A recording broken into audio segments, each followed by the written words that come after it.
There's a lot of talk right now about hyperinflation. Is the stock market gonna crash? Is the housing market gonna crash? You have people like Michael Burry, the guy from the movie The Big Short, who predicted the 2008 subprime mortgage crash where the housing market tanked and we went into a recession, saying that he believes that's something that's gonna happen again.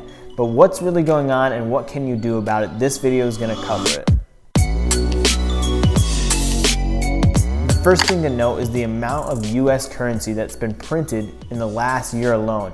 40% of all US dollars in existence right now was printed in the last 12 months. 40%, that's a lot. That's a lot of printing money and expecting that it's not gonna damage the economy. Now there's a lot of debate about whether printing money actually contributes to inflation, but I can tell you if you look at historically Germany or Zimbabwe, they all experience extreme amount of inflation right after they printed an extreme amount of money. And whether it contributes to inflation or not, it's going to weaken the buying power of the US dollar. The next thing to note when it comes to inflation is, did we overstimulate the economy? The federal government poured in trillions of dollars into the economy.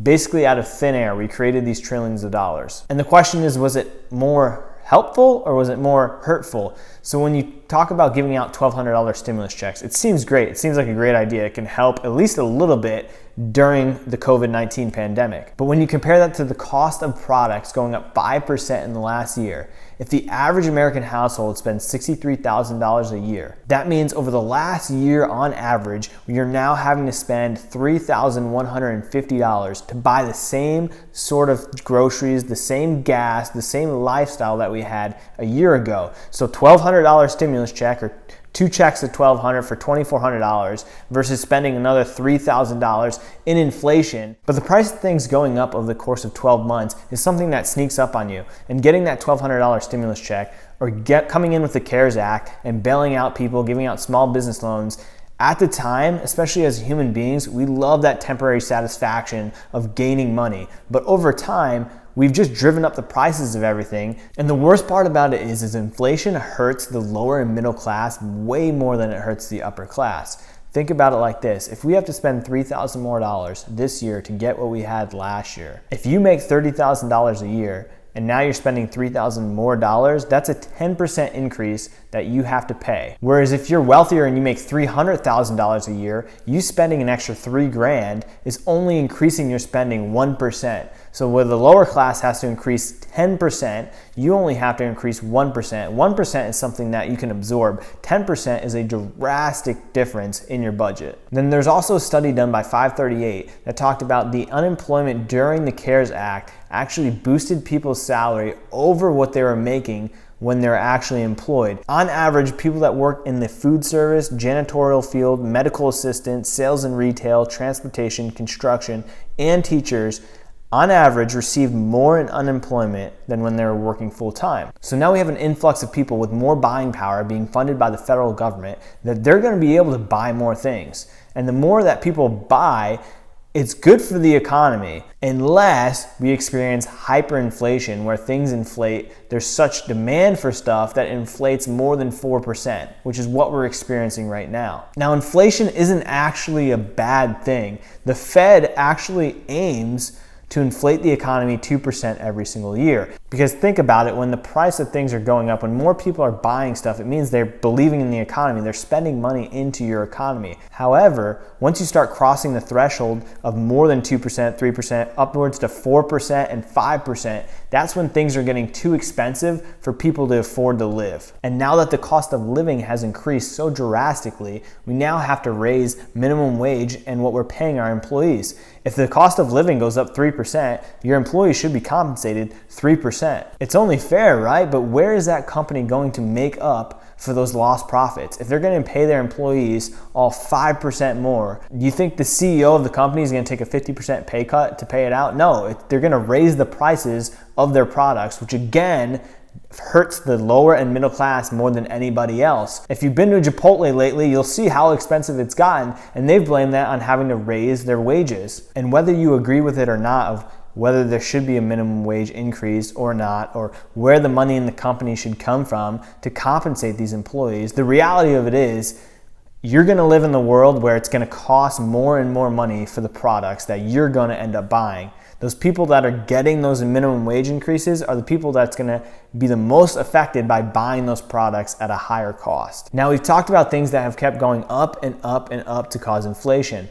Now you combine that with all the factories that had to shut down during the COVID-19 pandemic. As there's an increase in buying power, cash, and demand, there's a decrease in supply. So when you see an increase in demand and a decrease in supply, it's gonna cause a serious amount of inflation. The best example of this is the housing market. The housing market in the United States was unbelievable the last 12 months since the COVID-19 pandemic, because there's less and less houses that were put on the market. There's less materials to build houses. So demand was up, and the biggest thing is supply was really, really low. And that drove the prices up to record high, where if you make $50,000 a year and you live anywhere close to a big city, you can't afford to buy a house anymore. Now here's the best part of what this video has to offer. What are you going to do about it? What should you do about it? How do you combat inflation? The good news is there's actually ways to do that.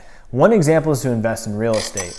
Real estate's a good investment because over time, despite recessions, despite increases in inflation, it generally trends up in value. And while inflation is happening, rent prices are increasing, so you can charge more to rent out your house. So investment real estate properties can absorb a lot of inflation. Or if we do see a housing market crash, and I'm not saying that's gonna happen, but if the housing market levels off or it dips or there's a minor correction, it's an opportunity to buy. It's always good to be thinking about how can I pile up a little bit of extra cash on the side so if there is a crash, I'm gonna have the opportunity to buy low. Like Gary Vaynerchuk, CEO of multiple companies, has said in the past, he stores up cash just waiting for the next crash to happen in the economy because he knows he's gonna get things at half off. The second thing that you can do is, according to a Vanguard study, stocks are the best investment that you can make to help absorb inflation. Stocks over time continue to outpace inflation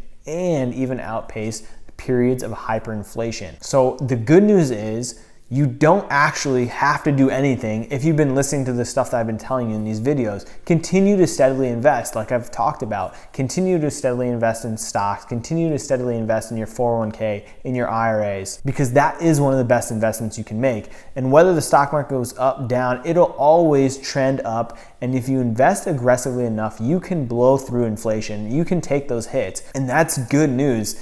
And all this inflation talk and all this stock market crash talk, it's a lot of doom and gloom. It's a lot of what the news has put out there is prepare for the worst. But the good news is you can keep doing what you have been doing as long as you've been steadily investing. And that'll show that over time, through all these recessions, through all these crashes, housing market, stock market crash, if you just look at history, if you have continued to steadily invest, you will be fine. And the money that you invest while the market is down is gonna make you a ton of money because you're gonna get things at 25% off, 30% off, maybe even 50% off. So the last big takeaway I want you to have is don't panic.